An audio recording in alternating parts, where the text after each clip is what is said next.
Hey everyone, welcome back to my channel. Today's video is going to be about put credit spreads, and this is going to be a watch me video where I show you what I'm doing real time. A put credit spread acts similar to like a cash secured put, but there are some advantages in that it requires far less capital that you put at risk. And the trade-off for not having to put as much collateral at risk is that you don't quite earn as much premium. So let's get into the video and I'll show you how this is done. Let's say I want to pick a stock. I've been researching a company called Roku, for example. And just today, the stock has gone down a little bit. If I look at the past month, it's been going down. If I look at 3 months, it's kind of gone up a little bit in the past few months. End of October, it started to go up. And then the end of November, right now it's the end of December, it's kind of gone down a little bit. So that's a good sign because it might start recovering. It's a good point to maybe do a cash secured put or a put credit spread. This is a bullish strategy where you think the stock is going to go up or that it might remain the same. So if I want to trade this, I'm going to click on the trade Roku options, and then I'm going to want to pick my expiration. So I'm going to go like 2 weeks out, and first I'm going to pick a sell put. So there's two legs to this. There's a sell put and then there's the buy put, and the sell put is where you go down a bit just like you would with a cash secured put. And let me select this $85 strike price. Let's look at the delta. Delta's like 23. That's pretty good. So I'm going to select this, and if I was just doing a cash secured put, I would receive $1.08 as a credit for this, and I would have to put up $83.92 as collateral. So that's a big risk that if the stock goes way down, you risk a lot of that collateral. If it goes to zero, you risk all of it, which is not very likely to happen, but it's possible. So there's a way to protect your capital, or to cap your losses with a put credit spread, and there's also ways to reduce the amount that you have to put up as collateral. So what I would do for the second leg of this is I would go buy put, and then you want to pick a price that's lower than the sell put. And the sell put is considered the short strike, and the buy put is considered the long strike.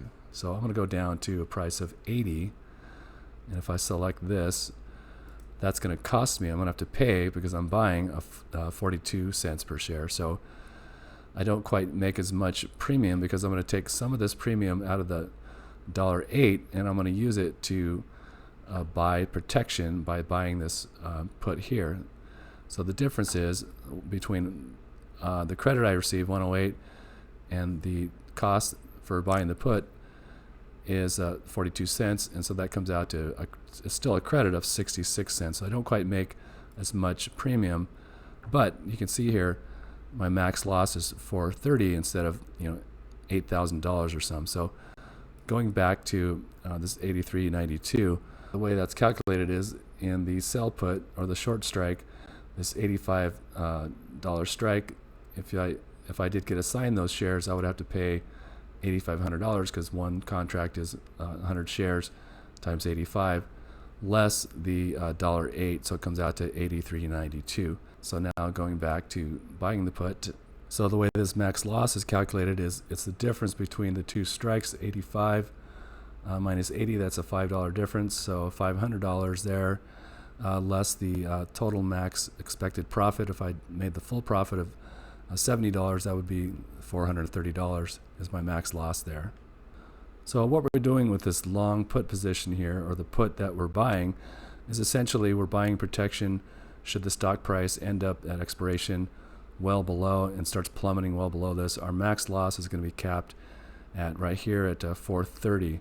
If we didn't have that, then there's potential for the loss being greater and greater as the stock price goes down further and further. So in the scenario where at expiration, if the price ends up being below both of our strike prices, they're both in the money, and they will both simultaneously be exercised at the same time. You'll be assigned at the short leg, and the long leg will be exercised, and that results in a max loss of the 430 that we see here.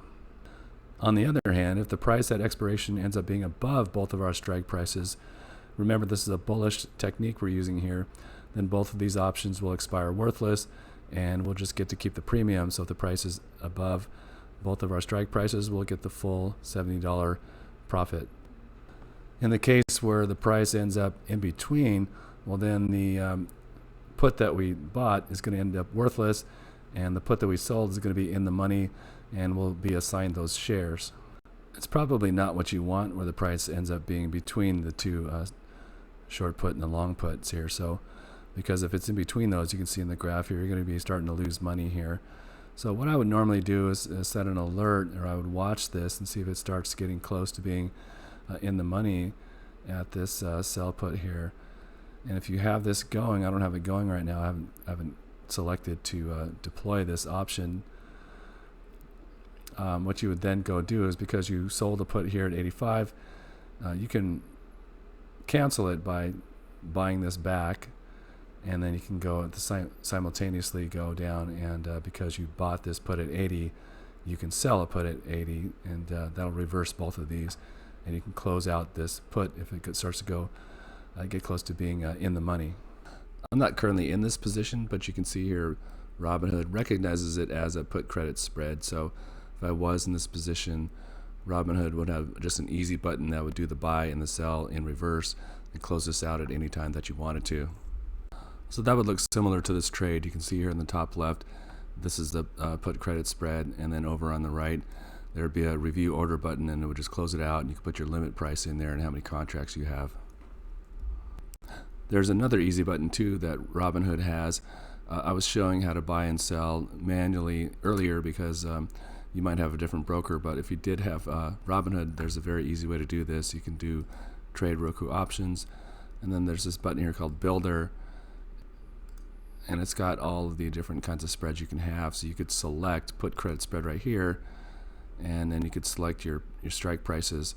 They're typically one away from each other, so you can go here to select the width, and I want to choose like maybe $5. Then I would go down to this, for this example, 85. That would put a $5 difference here, and you can choose different widths here. So that's the easy button way, and it's just does it all in one transaction with Robinhood. And one last thing to watch out for before I close this out is that you always want to check the ex-dividend date, because if there's a dividend happening within the time of your expiration, you could get early assignment on that. Sometimes they do that to close out trades and provide the dividend. So if I look up Roku here, I usually just go to Yahoo Finance. It's pretty easy. Look up Roku with the symbol, and then you can just go down and see if it's got a dividend. So this one doesn't have a dividend date. It's not a dividend producing stock, so you're safe there. And that's it for this video. I hope you got some value out of it. If you did, please hit the like button and make sure to subscribe, and we'll see you on the next one. Thanks.